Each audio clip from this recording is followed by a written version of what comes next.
Alright guys, Midwest Long Range. We are back here in the shop and we're going to take a quick look at an optic that I've teased a lot about. I've shown it on several different setups. I've shot it on several different setups, but today finally I'm actually going to do a review on this optic. This is the Riton X7 Conquer 3-24x56 with the Odin reticle. So we'll do a quick overview of it and then we'll go over some of the specs and details. So stick with me.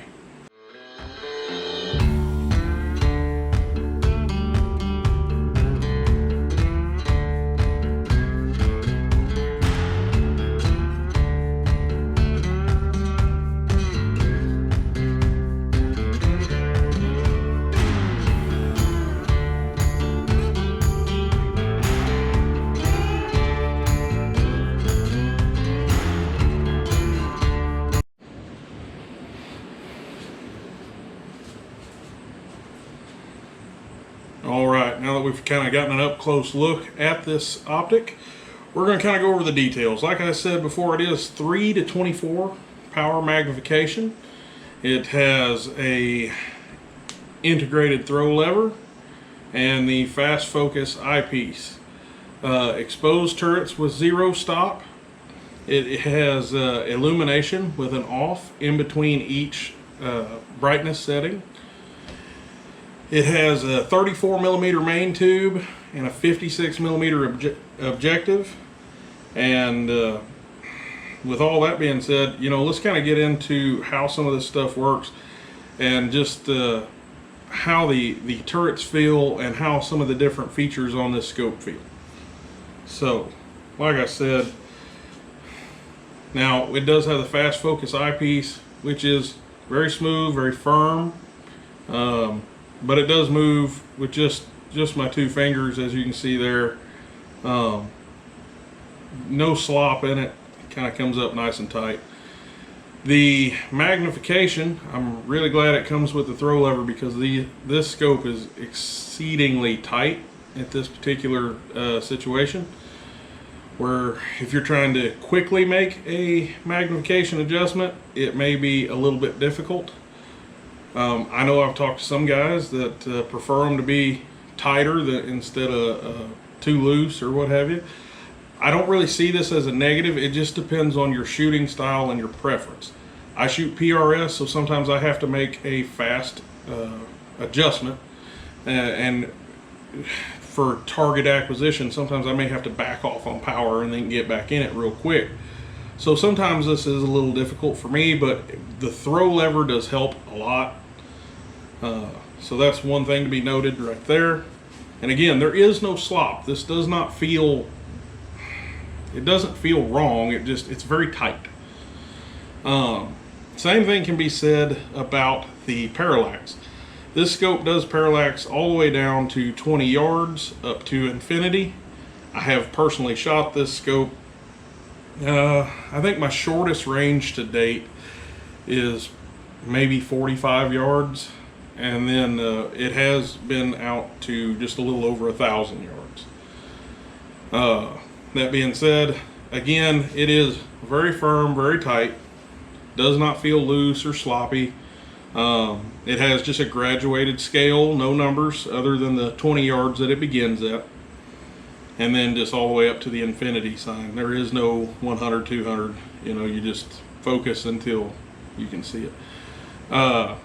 The illumination feels pretty good. It's pretty stiff. Sometimes it's kind of hard to get a good purchase on it. And then obviously the turrets. The turrets are a big thing.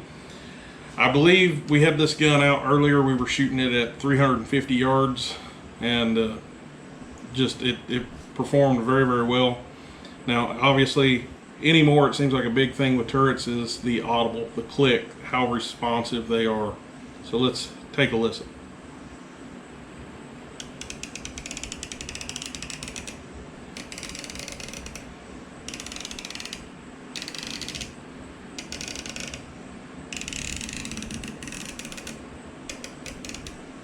To the 0 stop. There we go. So I mean, and the Windage turret is same thing.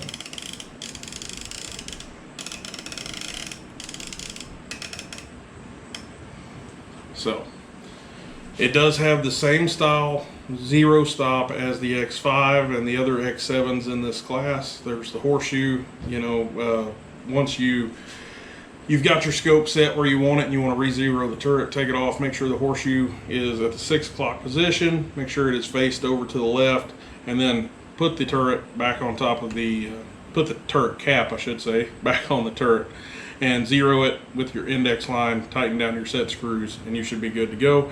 It should go below 0, 2 to 3/10, I believe. Another spec on this scope that a lot of guys have asked me about is it does weigh about 36 ounces, I believe, so a little over 2 pounds, or right at the, but so that being said, let's take a quick look at the reticle. I'll probably have the Odin reticle is what's in this piece of glass put up here in the corner somewhere, so you can kind of get an idea of how the layout is. It does come up to that post, and it really directs your eye right to the center, right where your impact, or where you want your impact to be if you're dialing your turrets. That being said, for fast acquisition, great reticle. There are a couple things I noticed. The actual bullseye dot, the center of your reticle, and the one just below it, and the top of that post all come together. It does get a little busy right there. So on lower power, that all kind of blurs together because it's a front focal plane optic, and it can get a little confusing right there. It's not bad, and I'm not, again, that's not really a negative. It just depends on the shooter. Some guys look at this reticle, absolutely love it. I do not have an issue shooting it. It does get a little busy, and the way the post comes up, sometimes I get a little distracted when trying to make my windage calls. With that being said, I have been fairly successful with shooting this at distance and in PRS matches. I really do like the post design for quick acquisition, especially when I'm dialing my turrets for every individual target, which I generally like to do unless we're in a really fast stage that is specified holdover only. And in those situations, the reticle has plenty of holdovers. You should not have too much trouble, you know, working through a holdover stage. So let's take a look at it and we'll see how it looks. Just a quick look through the reticle. This is at 24 power magnification. Forgive me, I am not in a fixture. I am holding this camera, so forgive me if the footage is a little bit shaky. This is the reticle with illumination turned on. Again, you can see that post right there in the center. Alright guys, so we looked at the optic in there on the bench, but instead of going through some of the other stuff I would normally do, let's just get kind of a shooter's perspective on this, if we would. I have some targets set up downrange and got a full mag here. I'm going to run this off this cattle panel. This is the gate goes into my field here, but I'm going to kind of run this as if I was, you know, on a stage or something, and I'll kind of talk through how I feel or what I'm seeing and any kind of troubles or issues or what I like even about the reticle, and we'll just go from there. All right, so first we'll come in. We are on, need to adjust parallax.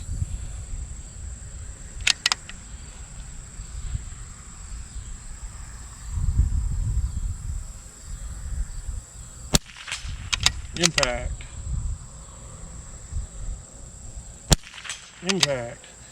Really, I got too much magnification there for the distance I'm at. Back it down to about 12 power. That was pretty firm. I can still see the post really, really well. Impact.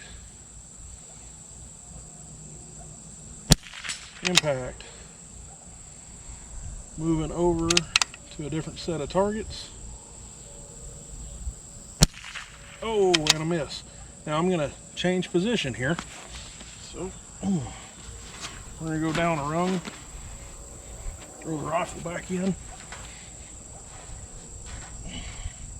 get back on the bag, round in, impact, impact, impact.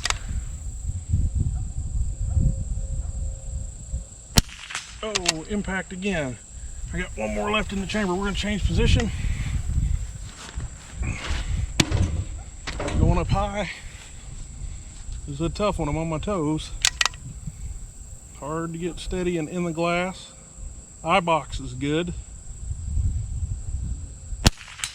And impact. So, I did drop one. That's fine. I didn't change any distances. You know, it's not like that's a difficult stage or anything. I'm just shooting at my own targets at a distance I'm familiar with. If I can get the rifle to set. But anyway, so what I'll do is I'll set up another couple looks at this. We'll look at it again and just continue to see if there's anything I like, anything I'm having a hard time with. But so far, the Optic's performing very, very well. I have no complaints. So I do wish, I say no complaints.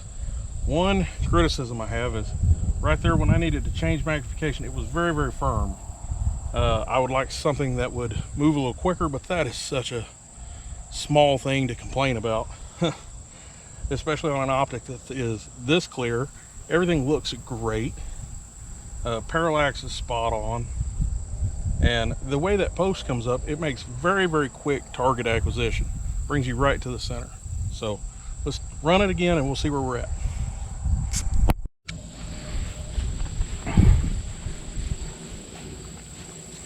All right, this time we're going to get a little more movement. I'm going to start up here on top. Then I'm going to move to here and then move to here. With this, you know, I'm also going to be adjusting magnification. I may have to change my dope and see how the turret reacts. So what I'm going to do, again, start up top.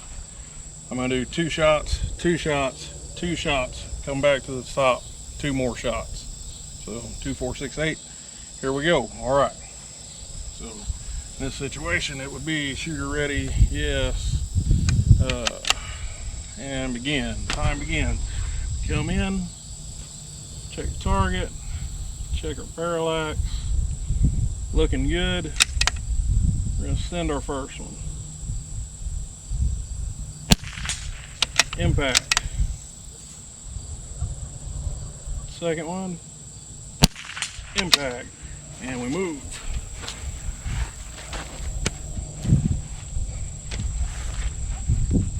Make sure you're getting a stable shooting position. And I believe I want a little more magnification there. That was pretty firm. Threw me off quite a bit. But the post brings me right back very quickly. Oh, I dropped that shot. Talking instead of shooting. Impact. Move it again. This time we're going low.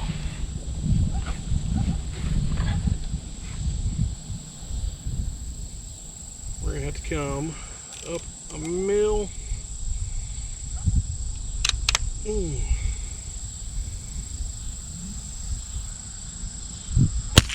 Oh, drop that shot.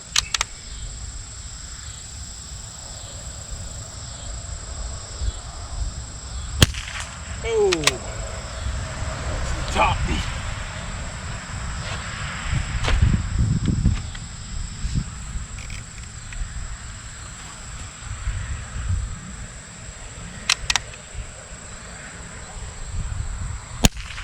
Impact.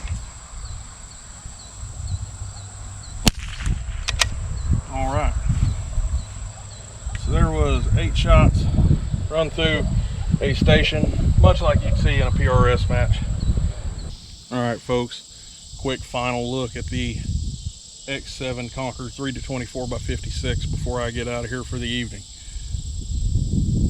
final thoughts are, this is a very well made optic, very clear. The reticle is very useful.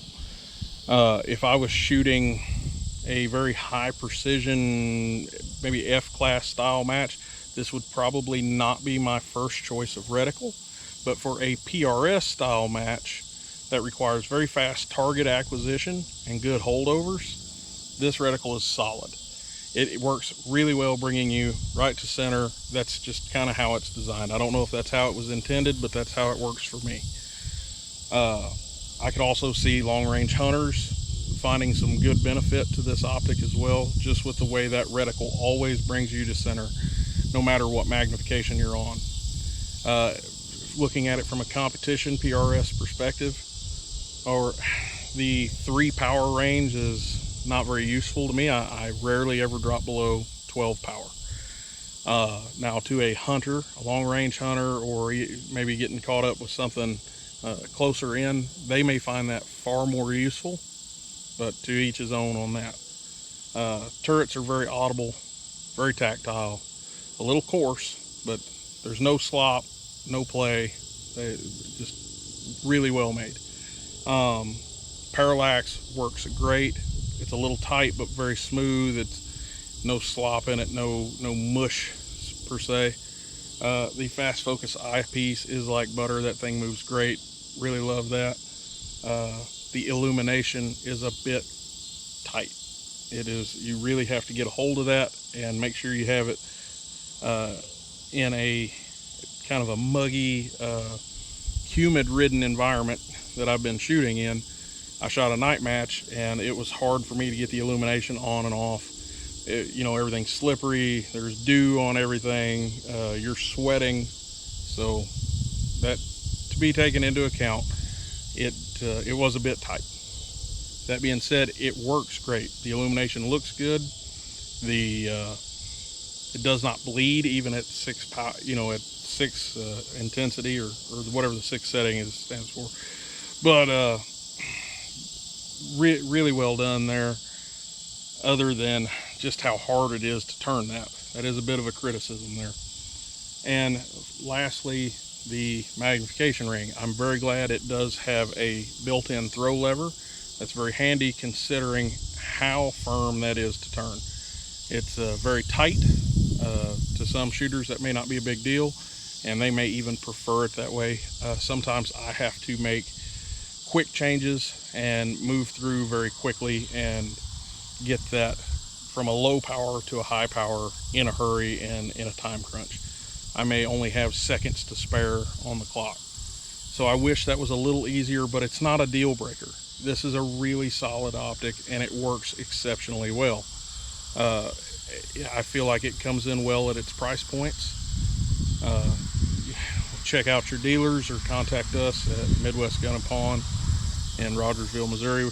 We can try to get you fixed up with one of these if you're that interested, or just come in and see me or Phil in person, and we'll try to get you set up and let you look through one, see what I'm seeing. But overall, good optic.